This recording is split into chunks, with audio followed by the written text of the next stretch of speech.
प्रणाम आचार्य जी, मेरा नाम शिवांगी है। मैं लगभग आपको पिछले 2 वर्ष से सुन रही हूँ और मैं ग्वालियर से हूँ। मेरा क्वेश्चन ये है कि जैसे आप कई बार इस बात पे ज़ोर देते हैं कि हमारे कई दुख और अज्ञान विज्ञान की नॉलेज की कमी की वजह से होते हैं। जो आपकी साइंस की वीडियोज़ हैं, आपने उनमें इस बारे में बात की है। तो ये हमारे विज्ञान की नॉलेज की कमी की वजह से होते हैं। तो जैसे कि हमारे इस तरह के डाउट्स रहते हैं, भूत प्रेत में हम विश्वास करने लगते हैं और ये वाटर मेमोरी वगैरह इन सब में फंस जाते हैं। तो मैं ये पूछना चाहती हूँ कि जब अभी तो मतलब हमारे पास काफ़ी साधन अवेलेबल हैं जिससे हम साइंस वगैरह पढ़ सकें, मतलब काफ़ी ईजिली चीज़ें अवेलेबल हैं। बट पुरानी शताब्दियों में जैसे इतना नहीं था उस टाइम कि हम इतनी ईजिली इन्फॉर्मेशन अवेलेबल हो सके हमारे पास। और आपने अपने वीडियोस में ये भी बताया कि कई संत ऐसे भी रहे हैं जिनके पास फॉर्मल एजुकेशन नहीं रही है उतनी, कुछ मतलब उतना पढ़ाई लिखाई उन्होंने नहीं करी है, साइंस वगैरह की उनको इतनी नॉलेज शायद ना रही हो उस टाइम। तो मैं ये पूछना चाहती हूँ कि संत तो उस टाइम भी होते थे और उस टाइम भी लोगों को इस तरह के जो साइंटिफिक भ्रम पाल लेते होंगे लोग।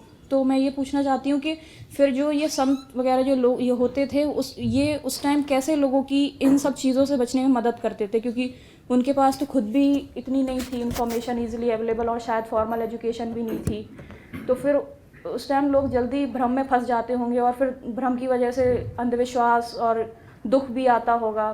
तो आप कृपया आप मार्गदर्शन कीजिए। तुम्हें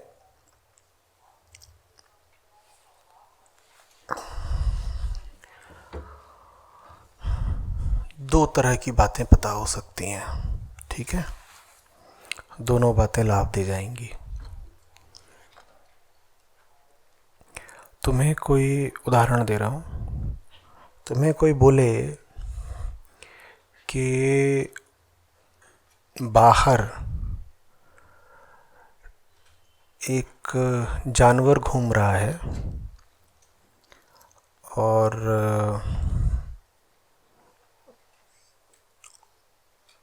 या बाहर एक चीज़ पाई गई है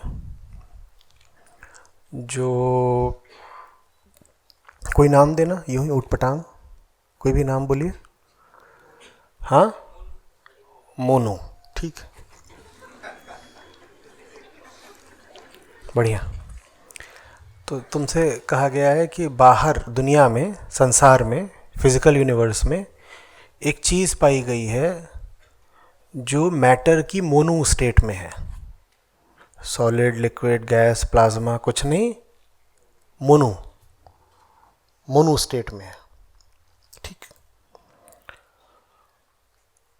ये बात झूठ है।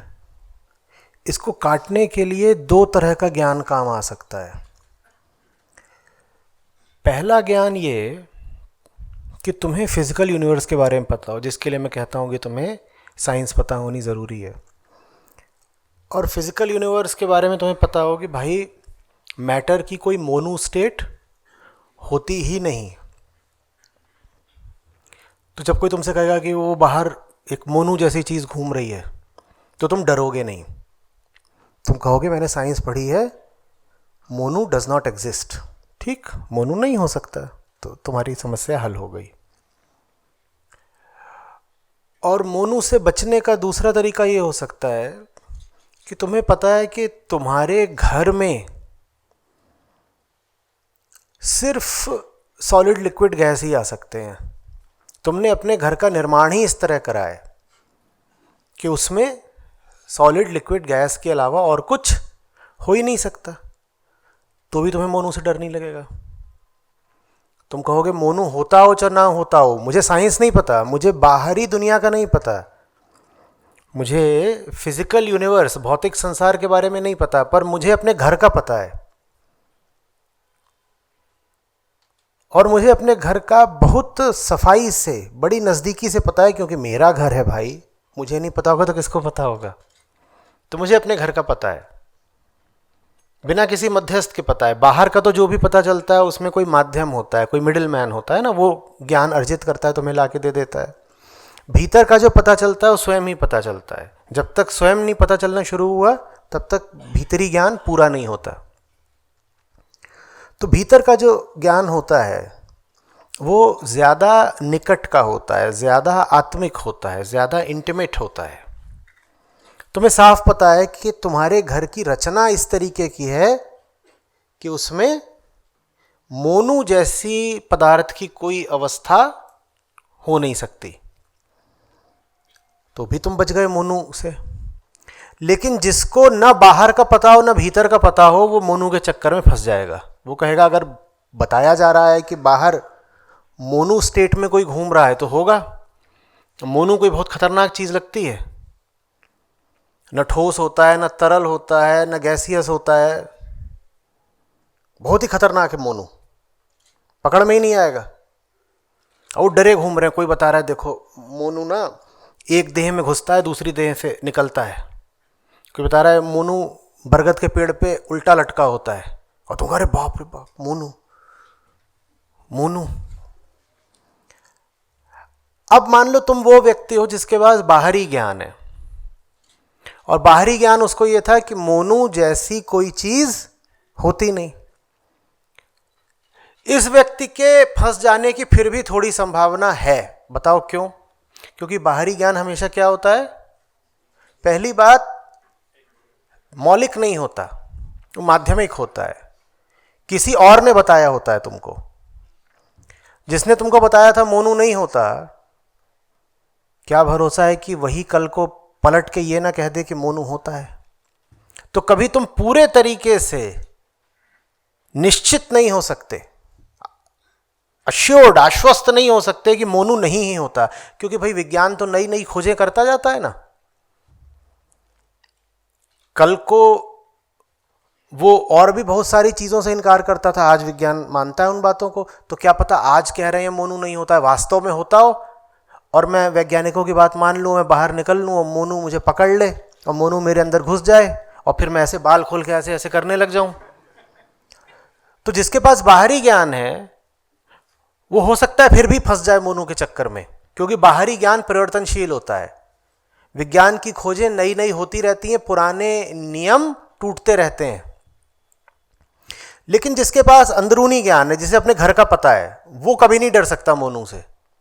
वो कहेगा मैं अच्छे से जानता हूं, घर ही बनाया है, किसने बनाया है घर? मैंने बनाया, मेरा घर है, मैं जानता हूं, इसमें मोनू जैसे कोई चीज हो नहीं सकती। इतना ही नहीं, वो एक बात और भी जानता है।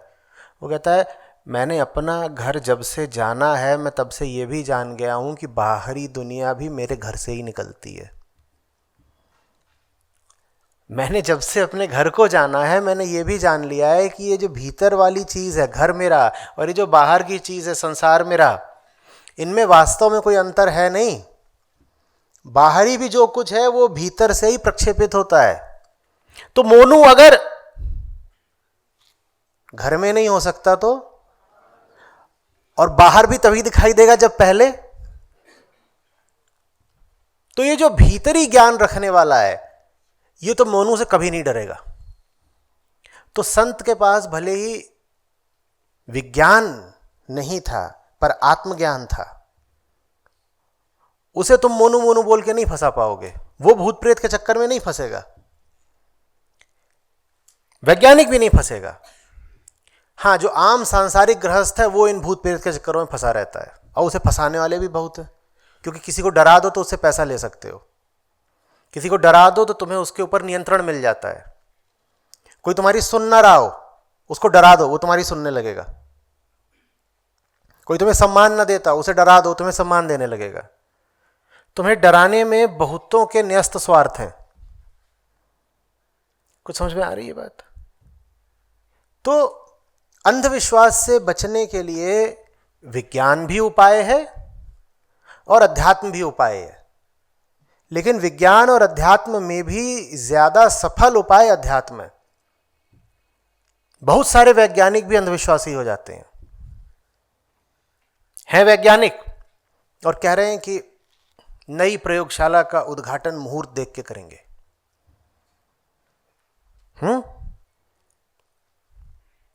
चंद्रयान, मंगलयान ये लॉन्च होने हैं, और क्या देखी जा रही है?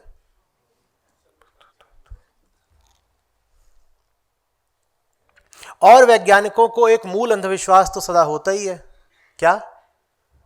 मैं हूं,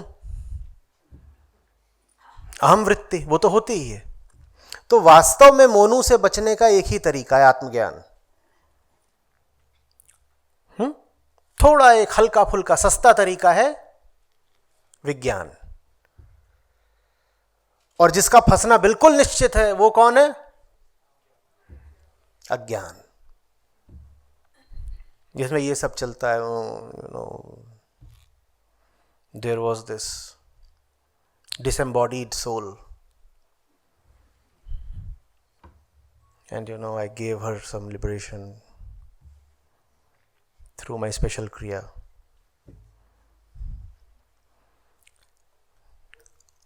तुम्हें बुद्धू बना के रखने में बहुतों के बहुत मजे हैं। मजा अच्छी बात है, लेकिन दूसरे को बुद्धू बना के क्या लेना?